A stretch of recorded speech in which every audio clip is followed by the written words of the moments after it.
Bom dia a todos, mais um programa Conversa com o Presidente. Aliás, presidente, esse eu acho que é o 10º, se não me engano, programa já que a gente está tendo. E um programa que eu diria que é nota 10 pelo que aconteceu essa última semana, porque você deve estar cansado, porque foi a semana da Cúpula da Amazônia, uma viagem longa pela Amazônia toda, depois o anúncio do PAC na sexta-feira, e muita coisa deve ter sido assim uma mistura de cansaço físico, também com um certo cansaço de tanta coisa que foi, de certa maneira, resolvida, lançada, apresentada para o povo de uma maneira geral. Vamos voltar na Cúpula da Amazônia, porque o último programa que a gente fez foi lá, em Belém, mas a coisa estava começando, foi terça de manhã e o programa, o encontro dos presidentes foi ao longo de toda a terça-feira e quarta também. Para o senhor, qual foi o saldo, assim, o que você achou mais interessante, mais positivo? Bom dia, Uchoa. Olha, eu sinceramente, Uchoa, acho que o encontro que nós fizemos sobre a Amazônia, eu acho que foi uma coisa excepcional. Primeiro, é a primeira vez em 45 anos, desde que existe a organização do Tratado dos Países Amazônicos, é a primeira vez que tem uma reunião com a totalidade dos países amazônicos. Ainda com a participação da República Popular do Congo e do Congo. Uhum. E ainda com a participação do ministro da Indonésia, que veio e não pôde participar porque teve que retornar rapidamente. Uhum. Ou seja, o que é importante é que teve a conversa amazônica, sabe, na véspera, sexta, sábado e domingo, que compareceram 30 mil pessoas. Foi ou incrível. Seja, nunca se discutiu a Amazônia com a força da sociedade que se discutiu dessa vez. Muita gente, às vezes, comentando, eu fico as pessoas achando que a gente deveria ter encontrado a solução definitiva.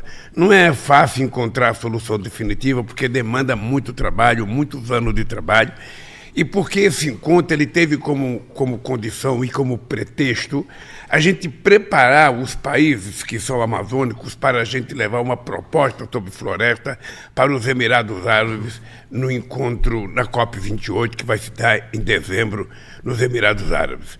Então, a gente conseguiu preparar uma proposta, conseguimos uma coisa unitária, não só entre os chefes de Estado, mas entre o movimento social, que produzimos um documento sobre a floresta, que vai ser uma coisa muito forte para a gente levar para discutir na Amazônia. Eu disse sempre que era o seguinte: todo mundo fala sobre a Amazônia, todo mundo dá palpite sobre a Amazônia, mas é a primeira vez que a Amazônia fala para o mundo. É a primeira vez que o povo amazônida fala com o mundo. Sabe? E por isso nós vamos levar esses documentos, ainda vamos ter algumas reuniões até chegar o encontro dos Emirados Árabes, e vamos pela primeira vez discutir com mais seriedade a contribuição dos países ricos com relação à preservação das florestas. Porque tem uma coisa, não basta as pessoas enxergarem através de satélite a copa das árvores, é preciso enxergar que lá embaixo, em todos os países, moram 50 milhões de pessoas. Só no caso do Brasil, são quase 30 milhões de pessoas que moram e que precisam viver com dignidade, ter emprego, ter educação, ter saúde, ou seja, as pessoas querem viver bem. Então nós precisamos cuidar da Amazônia como um todo, preservar a floresta e melhorar a vida do povo que mora lá. Além disso, nós temos que preservar nossas águas e, ao mesmo tempo, cuidar do povo que mora lá. Porque se o povo não estiver na linha de frente das nossas preocupações, ou seja, acho que não vai ter o resultado que a gente espera. Então foi um encontro, eu sinceramente já fui presidente 8 anos, voltei agora a ser presidente, eu nunca tinha participado de um encontro tão memorável como esse que eu participei, com a participação de todos os países que têm território, sabe, da Amazônia, que tem floresta em pé. Eu entrevistei vários presidentes, entre eles o presidente da República Democrática do Congo, o Félix Tshisekedi, e ele estava muito assim, satisfeito, porque ele falou: a gente vai chegar com uma posição de força que a gente nunca teve, a gente vai ser escutado de uma maneira que a gente nunca foi escutado. E ele falou assim que é diferente, assim, o que a gente vai pedir não é uma ajuda, né? E a gente tem a floresta tropical, ele falou 52%, né, das florestas tropicais, e ao mesmo tempo eles têm os recursos, quer dizer, é uma parceria que é natural, obrigatória. A Europa particularmente está muito interessado nesse tema, quer dizer, eu acho que a coisa anda se houver um bloco mais forte brigando por isso, né? Olha, é muito simples compreender. Os países ricos tiveram a sua introdução na Revolução Industrial bem antes que o Brasil. Então, eles são responsáveis pela poluição do planeta muito antes de nós. Eles conseguiram derrubar todas as suas florestas muito antes de nós. Ficaram ricos assim. Então, agora o que eles têm que fazer é contribuir financeiramente para que os outros países possam se desenvolver. Nós não queremos ajuda, nós queremos um pagamento efetivo. É como se estivesse pagando uma coisa que eles devem à humanidade. Eles devem à humanidade a gente preservar as atuais florestas. A gente, inclusive, no Brasil, nós temos quase 40 milhões de hectares de terras degradadas que você pode recuperar florestando essa floresta. Se alguém quiser construir fábrica de imóveis, plante, sabe, as árvores que quiser e derrube quando quiser. Mas o que nós não podemos permitir são a derrubada de árvores que são árvores de 300 anos, 200 anos, 100 anos, árvores que pertencem a toda a humanidade, que pertencem a todo o povo brasileiro. Essas árvores têm que ser preservadas. Então, nós temos condições de chegar ao mundo lá nos Emirados Árabes e dizer o seguinte: olha, a situação é essa, nós queremos essa contribuição de vocês e isso não é favor. Isso é pagamento de uma dívida que vocês têm com o planeta Terra, porque vocês derrubaram a floresta de vocês 100 anos antes de nós, ou 150 anos. Então agora você pague para que a gente possa preservar a nossa floresta, gerando emprego, gerando oportunidade de trabalho e gerando, quem sabe, condições de melhorar a vida das pessoas. É isso que o Congo quer, é isso que o Brasil quer, é isso que a Bolívia quer, é isso que o Equador quer, é isso que a Guiana quer, é isso que quer a Colômbia, que quer o Peru, que quer a Venezuela. É simples, faça as contas e vamos ver quanto é que vocês têm que colocar na mesa para a gente poder continuar preservando as nossas florestas. Presidente, a lógica moral é, de certa maneira, inegável. Mas vamos pensar aqui numa coisa prática. Nos orçamentos de cada país, você tem hoje, por exemplo, vamos falar só de Europa, né? Eles têm o orçamento normal, eles têm hoje um gasto com guerra da Ucrânia que eles não tinham, eles têm um gasto com energia mais alto do que eles tinham, por causa também da confusão da guerra da Ucrânia, inflação também decorrente da guerra da Ucrânia. Quer dizer, existem vários gastos. E a gente está falando, na verdade, o seguinte: dentro do orçamento de cada país, teria que ser separado um dinheiro para salvar o planeta, né? Agora, politicamente, com cada político ali tendo que se eleger daqui a 1 ano, 2 anos, 3 anos, se tirar do orçamento um dinheiro que tem que ser substancial, é uma discussão que é difícil, né? E aí, como convencê-los a se presta atenção num dado. Presta atenção num dado. O ano passado, o chamado mundo rico gastou 2 trilhões 224 bilhões de dólares em guerra. Vou repetir: 2 trilhões 224 bilhões em guerra. De dólares. De dólares. Veja, qual é a diferença? A diferença é que nós aqui no Brasil não queremos gastar com guerra. Nós queremos gastar com investimento nas coisas que vão gerar melhoria da qualidade de vida das pessoas. O nosso PAC, ele prevê investimentos públicos e privados de 1 trilhão e 700 bilhões de reais.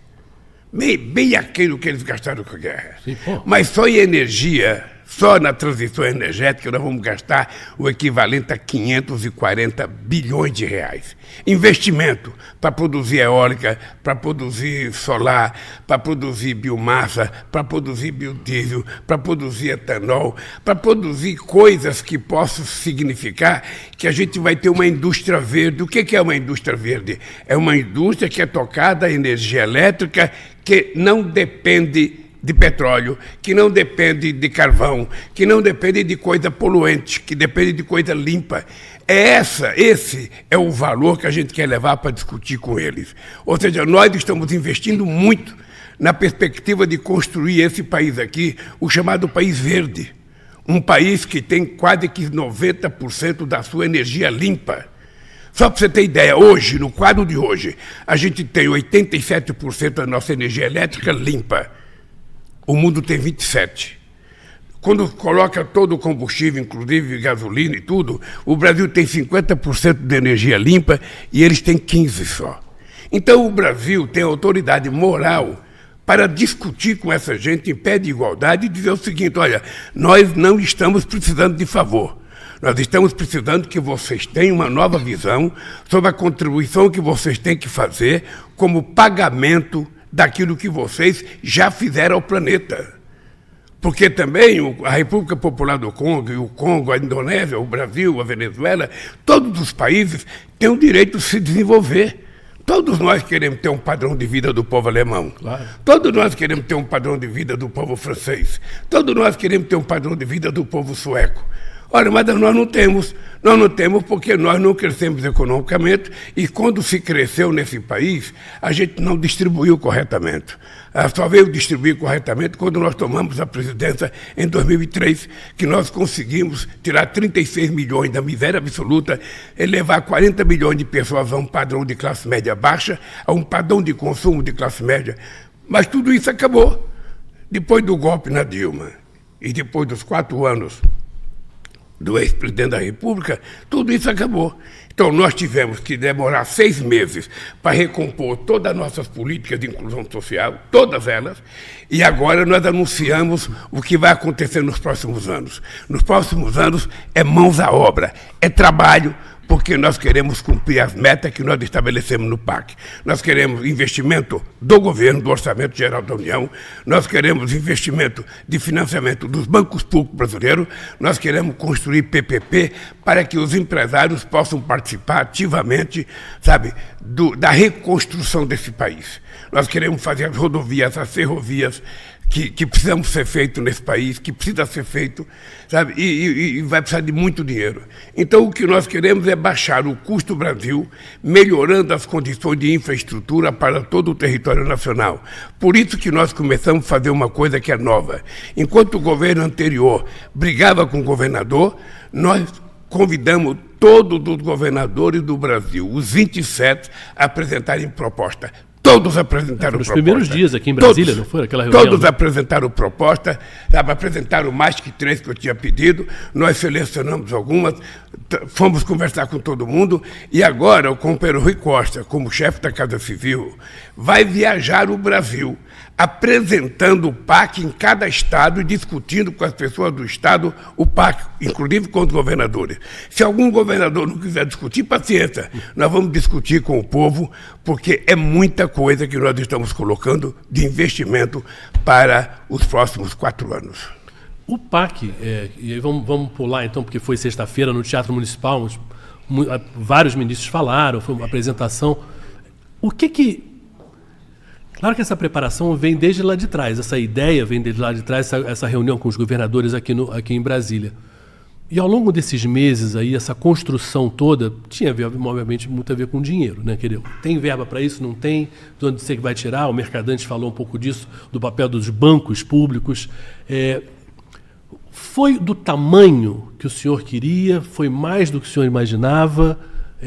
Foi o que dá? Claro que sempre você quer fazer mais, lógico. Mas assim, está satisfeito em relação aos PACs passados, por exemplo? Eu estou satisfeito porque nós pegamos o país numa situação difícil.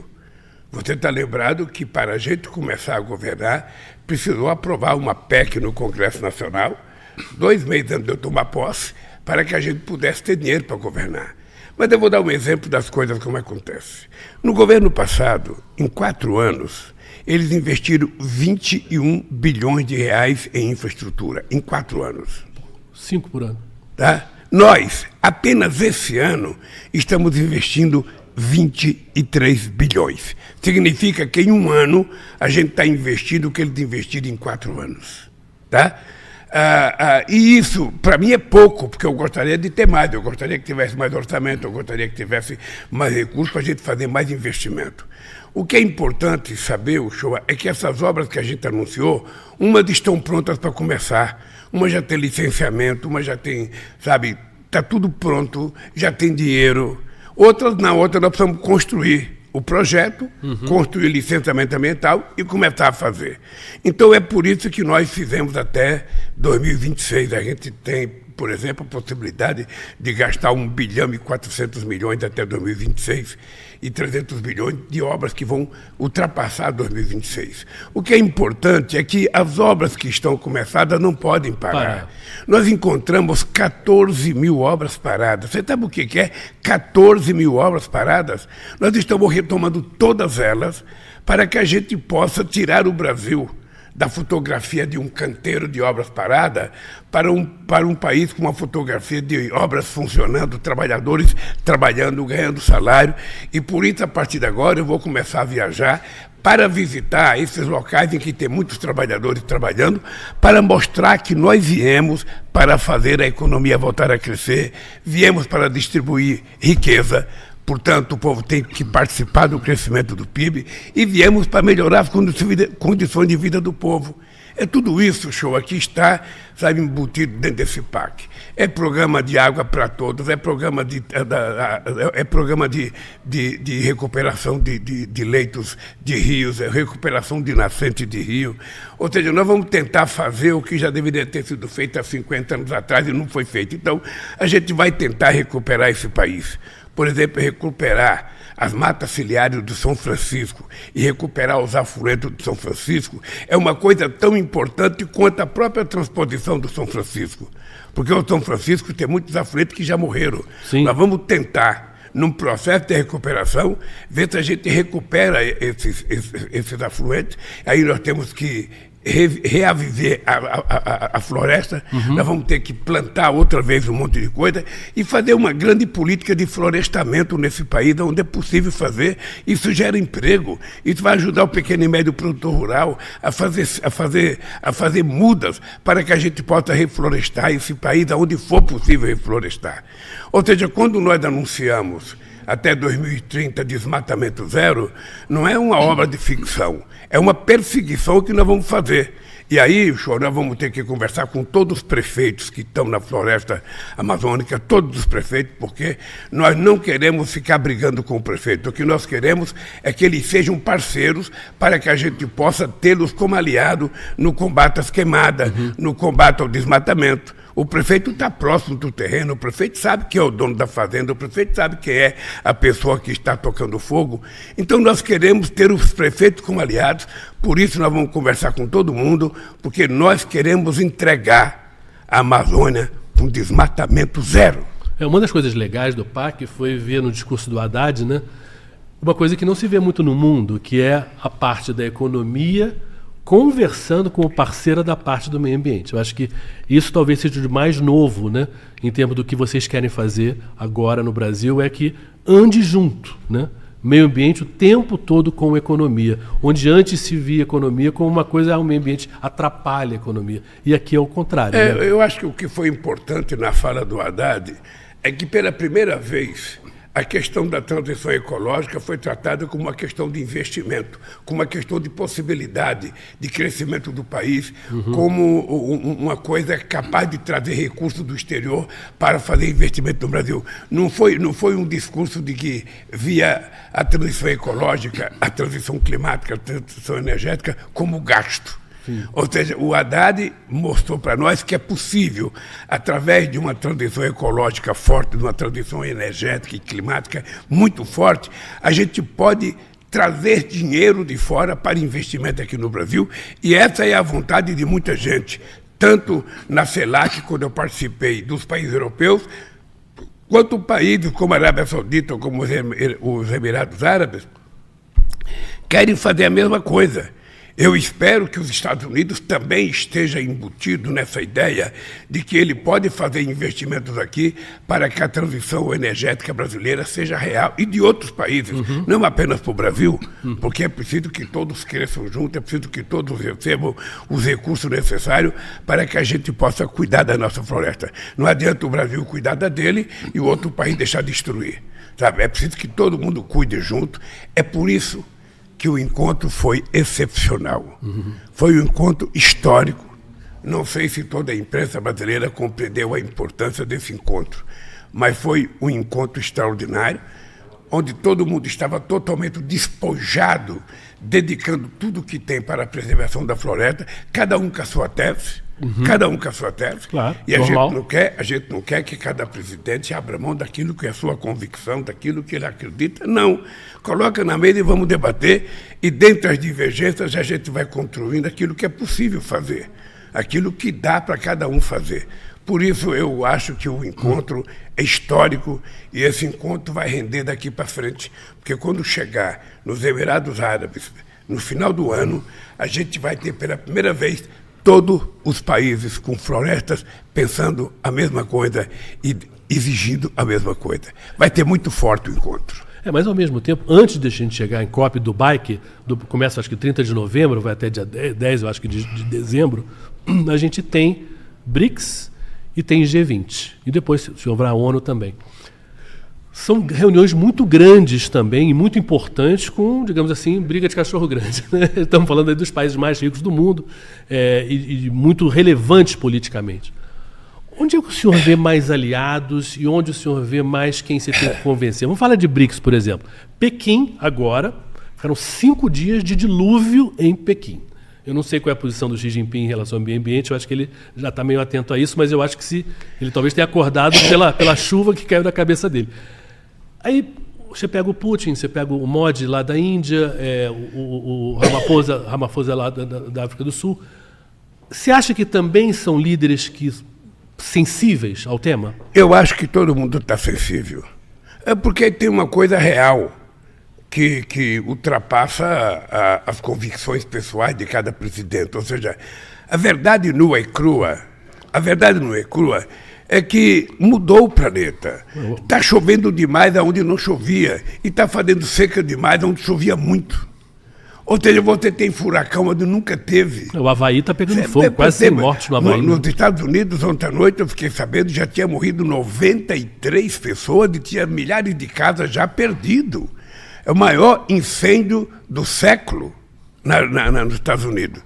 Então, está acontecendo incêndio em todo mundo. Por quê? Porque o planeta está ficando mais quente. Isso já é visível, todo mundo sabe disso. Então agora, se nós temos chance de parar e mudar para melhorar e retroceder, recuperar a temperatura normal do planeta Terra, vamos fazer.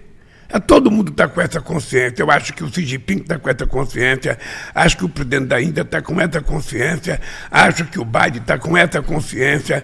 Eu acho que todo mundo tem essa consciência. O problema é o seguinte, é que alguns têm que ceder mais do que outros. Sim. Porque alguns conseguiram destruir, conseguiram poluir há muito mais tempo. Por exemplo, quem participou da Revolução Industrial poluiu o planeta há 200 anos. Então essa gente tem que pagar um pouco mais. Agora, nós temos que convencê-los disso. E nós temos que ser muito duro, porque nós temos o instrumento correto para fazer pressão, que é manter a nossa floresta em pé. Mas, além disso, nós temos outros problemas econômicos para discutir.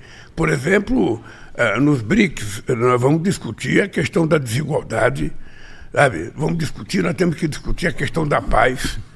Não é possível que a gente não discuta, ou seja, não é possível que não haja um momento em que a Rússia e a Ucrânia sentem para conversar e parem de se matar. Ou seja, uma guerra que só destrói aquilo que demorou anos para ser construído. Então é preciso encontrar um caminho. Qual é o ponto, qual é o denominador comum para a gente poder parar essa guerra? Possivelmente só os dois tenham. E quando os dois tiverem a humildade e quiserem conversar, vai se encontrar uma solução. Por enquanto, os dois acham que vão ganhar a guerra. A outra coisa que nós temos que discutir é a questão da desigualdade. Eu citei agora há pouco o gasto de 2 trilhões, 224 bilhões de dólares com armamento. Esse dinheiro poderia estar servindo para gerar emprego, para plantar produtos agrícolas, para matar a fome de 735 milhões de pessoas que, segundo a FAO, passam fome todo dia. Então, é apenas fazer uma reversão naquilo que é o nosso comportamento atual e mudar de comportamento. O mundo não precisa de guerra, o mundo não comporta guerra, a guerra não ajuda, a guerra destrói. A guerra destrói, a guerra causa prejuízo e a gente nunca mais vai recuperar os seres humanos que morreram. Isso é a razão de sobra para a gente parar a guerra. E quanto vai custar reconstruir? Ou seja, além de você gastar produzindo arma, sabe, mandando soldado para a luta, tudo que você gasta, quanto é que vai se gastar para reconstruir o que foi destruído? Sabe? Então, é uma coisa insensata, é uma coisa desumana. Por isso que eu acho que o Brasil tem que manter a sua posição de não ter contencioso internacional com ninguém, nem precisamos ter. Nesse país aqui nós queremos paz. Mesmo o meu Corinthians não estando jogando do jeito que eu gostaria que ele jogasse. Mesmo o Flamengo não sendo aquilo que o flamenguista pensa que é. Ou seja, nós não precisamos ficar nervosos, nós precisamos de paz, de tranquilidade. Veja o Botafogo. O Botafogo, veja a cara do jogador do Botafogo. Não tem nenhum super craque. Mas você percebe que aquela menina está jogando com alegria, estão unidos, estão correndo como ninguém. Lá no time do Botafogo, ninguém perde a bola e fica parado. O cara perde a bola e vai correr atrás para recuperar a bola.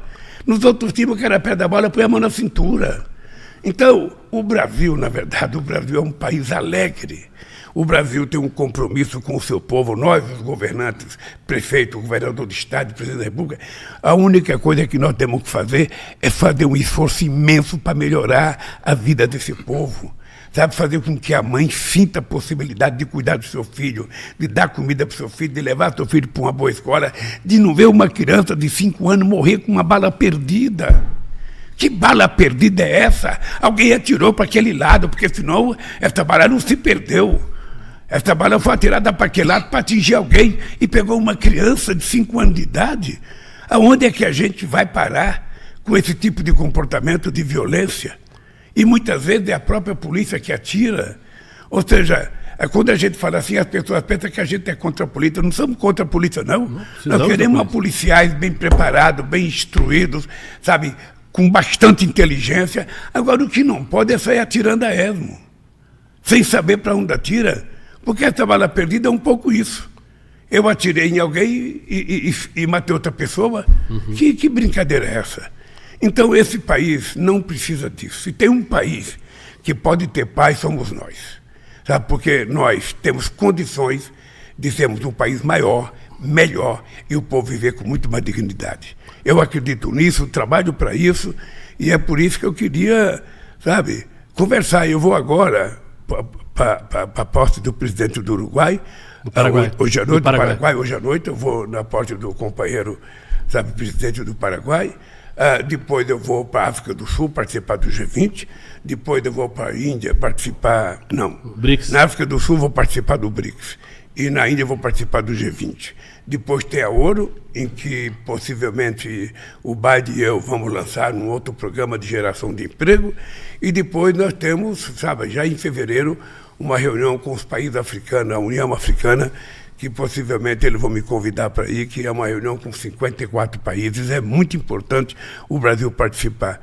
Então, nós precisamos cuidar de uma boa relação externa, nós precisamos cuidar de uma boa política interna, nós precisamos negociar, sabe, com os partidos políticos, com o movimento sindical, com o movimento social, para que a gente possa ter consciência de que a democracia se faz com todo mundo dando palpite, com todo mundo dando sugestão, embora você possa não concordar com a sugestão. Isso faz parte da democracia. Você não concordar comigo faz parte da democracia. Democracia é isso, né? Poder discordar, né? Eu dizia na campanha da Dilma, eu dizia sempre o seguinte: a democracia, ela não é um pacto de silêncio, um pacto em que ninguém pode falar nada. A democracia não é o pensamento único, só tem um lado. Não. A democracia é uma sociedade viva, uma sociedade alerta, uma sociedade que reivindica, uma sociedade que briga, uma sociedade que luta, uma sociedade que cobra, uma juventude que pede mais e cada vez pede mais, porque precisa ter cada vez mais para a gente poder construir o futuro desse país. É isso que é democracia. É isso que é democracia, gente. E o Brasil é especialista nisso. Por isso é que nós derrubamos o golpe do dia 8 de janeiro, a tentativa frustrada, sabe, dos golpistas desse país. Agora está aparecendo o tipo de gente que é. Agora começa a aparecer o tipo de gente que nós derrotamos. E eu espero que o povo brasileiro tenha consciência, sabe do quê? O show, que o povo brasileiro tenha consciência que quanto mais forte for a democracia, quanto mais viva tiver a sociedade, quanto mais forte for o movimento sindical, o movimento estudantil, quanto mais se reivindicar os cientistas brasileiros, quanto mais reivindicar os artistas brasileiros, mais forte a nossa democracia será. É esse Brasil que eu quero. Eu não quero um Brasil silencioso, eu quero um Brasil forte, um Brasil rugindo com muita força por democracia, por melhorar condições de vida. É isso que é o Brasil que eu quero, porque eu nasci na política assim. E eu quero deixar a política assim, o povo muito, muito, muito vivo. Eu diria aquilo, a frase que o Celso Amorim fala sempre, eu quero o povo ativo e altivo, para que a gente possa consolidar o processo democrático nesse país. Por isso nós lançamos o PAC, por isso nós fizemos o encontro dos 8 países amazônicos, sabe, dia 7, dia 8 e dia 9 em Belém.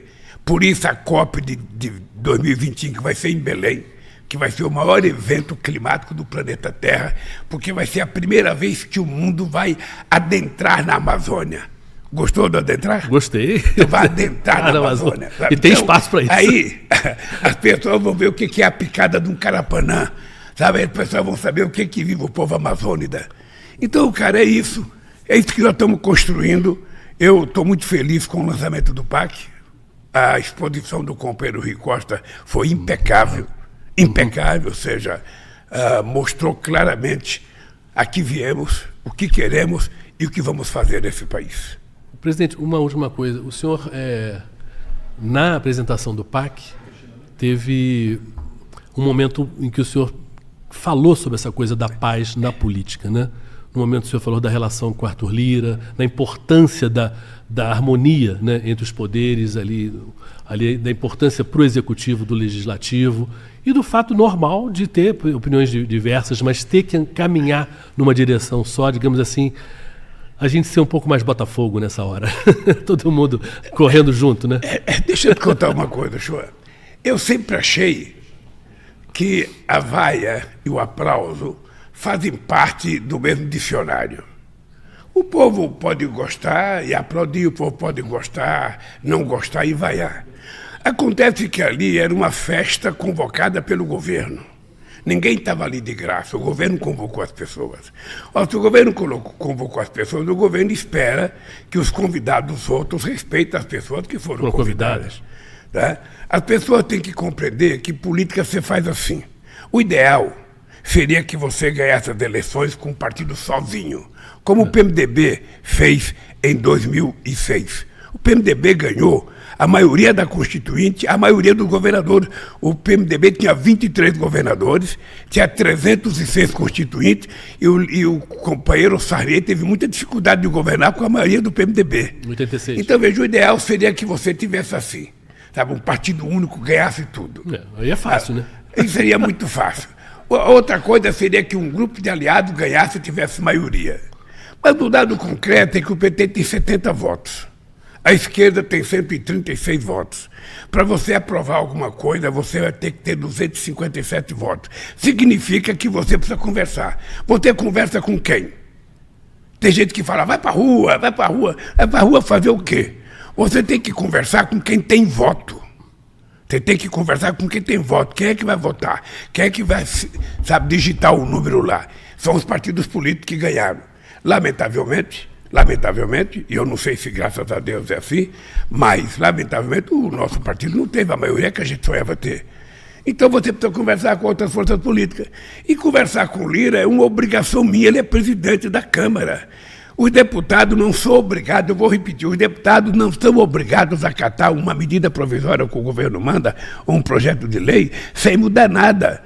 Muitas vezes, dentro da bancada do PT, eles querem mudar. Então é normal que os deputados não sejam obrigados a concordar com o governo e queiram mudança. Aí você discute a mudança. É assim que se faz política, é assim que se faz democracia.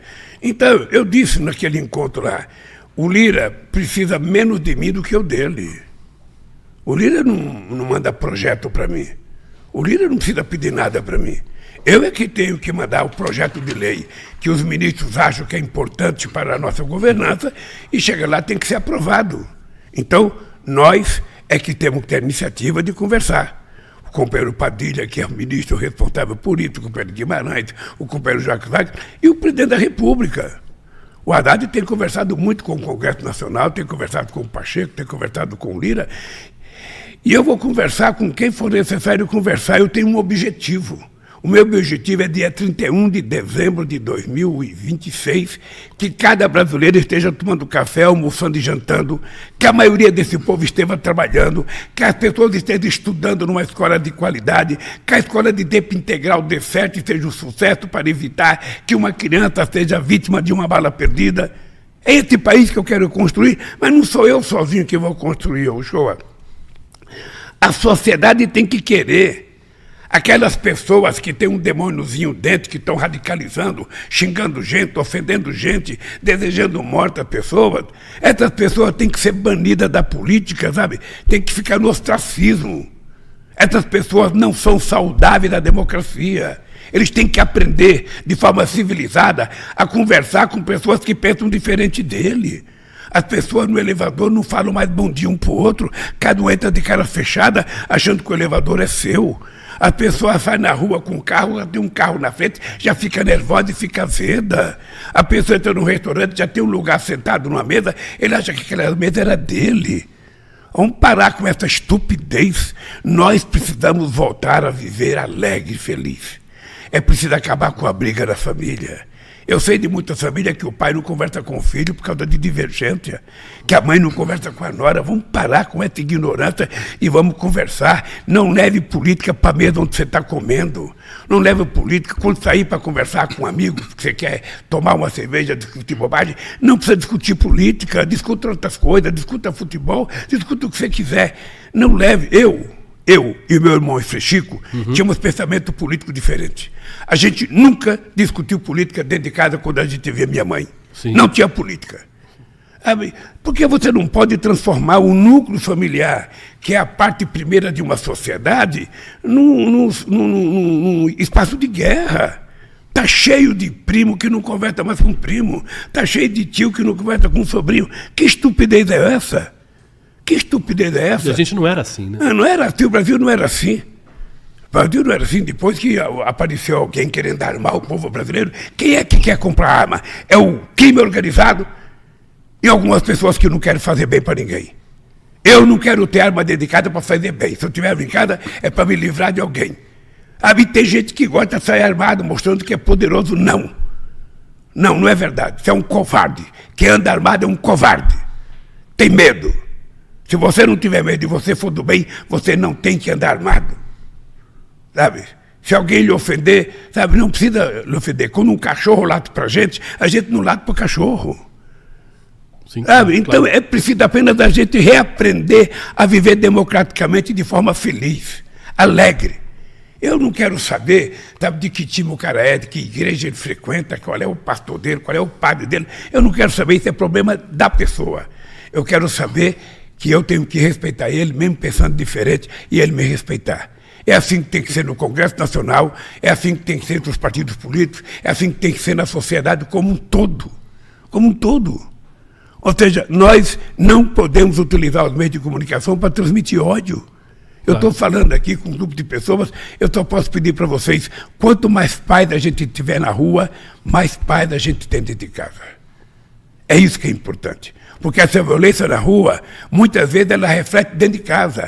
Sim. Tem aumentado muito a violência contra as mulheres. Muito. E dentro de casa.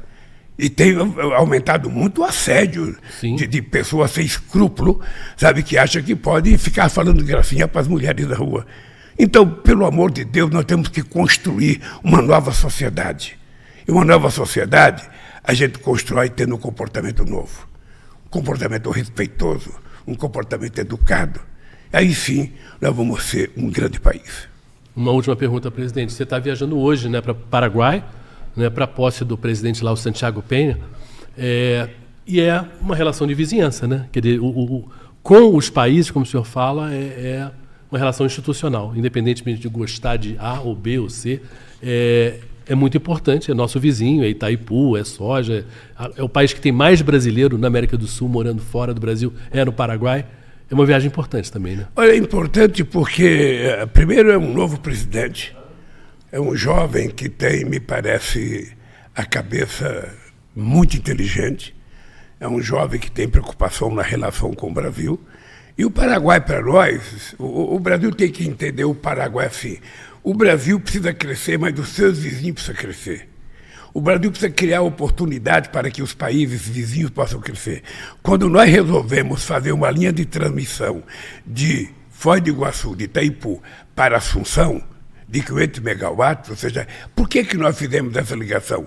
Porque faltava luz todo dia em Assunção e a gente ficava aqui pensando como é que pode um país ter metade de Itaipu e ainda faltar energia. Então, quando a gente levou energia, o objetivo era, efetivamente, que empresas brasileiras também fossem produzir no Paraguai para gerar emprego, para criar oportunidade de trabalho para aquela gente. Eles merecem tanto quanto nós, sabe? Então, um país vizinho que nós queremos ter paz. Aliás, foi o último conflito do Brasil, foi a Guerra do Paraguai, que nós nunca mais queremos repetir. Agora, a nossa guerra é de paz. É trabalhar junto, é ter investimento nos dois países, é construir as coisas que sejam positivas para nós. Acabar com a segunda ponte que falta do lado brasileiro resolver e fazer com que o Paraguai seja um parceiro privilegiado na relação com o Brasil. Obrigado, presidente. Boa viagem. E a gente vai se ver na semana que vem. Aliás, na semana que vem o programa vai ser já da África do Sul, lá do BRICS, de Joanesburgo. Enfim, grande semana para o senhor. Obrigado a você, João, e obrigado aos nossos ouvintes, sabe, que tem que saber que nós estamos trabalhando muito para esse país melhorar. Eu às vezes, parece que estou cansado, mas quando surge uma proposta de trabalho, eu tenho que viajar ainda todo o Brasil mais uma vez, eu tenho que visitar o Piauí, que eu estou prometendo, eu tenho que visitar Rio Grande do Norte, sabe? Mais uma vez, eu tenho que visitar o Maranhão, tenho que visitar Santa Catarina, Rio Grande do Sul eu já fui, tenho que visitar o Paraná, tenho que visitar os países do Centro-Oeste, que eu ainda não fui. Então eu quero visitar todos, quero visitar os governadores, quero conversar com os políticos, quero conversar com os sindicalistas, quero conversar com os empresários, quero conversar com o movimento social. Sabe, só não conversa comigo quem não quiser. Mesmo assim eu respeito, não quer conversar, tudo bem. Mas eu vou me dispor para conversar com todo mundo, porque esse país está precisando ser reconstruído do ponto de vista, sabe, do seu comportamento, da sua relação entre homens e mulheres, entre homens e entre a classe política. Um abraço, show, boa sorte. Obrigado. E até o próximo programa que já será feito de Joanesburgo, valeu. África do Sul.